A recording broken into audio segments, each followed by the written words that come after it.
12,500 మాత్రమే iPhone 12 mini 128GB 2 mobiles అయితే best deal అయితే తీసుకొచ్చాను. IPhone 13 128GB just seal cut mobile with bill కూడా అవైలబుల్ ఉంది. బిల్ ప్రైస్ వచ్చేసి 45,000 అయితే కస్టమర్ కొన్నారు. మన ప్రైస్ కేవలం 38,500 38,500 మాత్రమే. కంప్లీట్ 1 ఇయర్ వారంటీ అయితే వస్తుంది. ఇంతవరకు సిమ్ కూడా వేయలేదు. అలాగే బంపర్ డీల్ అయితే ఐఫోన్ 12 మినీ ఎప్పుడు ఇవ్వలేదు ఈ ప్రైస్లో, ఫస్ట్ టైం అయితే తీసుకొచ్చాను. జస్ట్ 12,500 మాత్రమే ఐఫోన్ 12 మినీ 128GB. కండిషన్ చూసుకుంటే మీరు బ్యాక్ డోర్ అయితే చిన్న క్రాక్ ఉంది, అలాగే డిస్ప్లే కూడా చేంజ్ చేశారు. బట్ డిస్ప్లే ఎటువంటి ప్రాబ్లం లేదు, ఫుల్ వర్కింగ్ కండిషన్ ఉంది. చూడొచ్చు మీరు, ఫుల్ వర్కింగ్ కండిషన్ ఉంది. 5G మోడల్, ఫేస్ ఐడి అయితే వర్క్ కాదు, డిస్ప్లే చేంజ్ చేశారు కాబట్టి.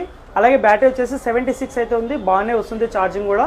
ఎవరికైనా యూజ్ చేయాలనుకున్నవారు ఐఫోన్ బెస్ట్ డీల్ ఇది. 12,500 మళ్ళీ రాదు. 128GB, అది కూడా 5G మోడల్, సింగిల్ డివైస్ ఉంది. దీంతో పాటు మీకు బాక్స్ కేబుల్ కూడా అవైలబుల్ ఉంది. ఇలాంటి బెస్ట్ డీల్స్ కోసం మన ఇన్స్టాని ఇలానే ఫాలో చేసి సపోర్ట్ చేయండి. Thank you.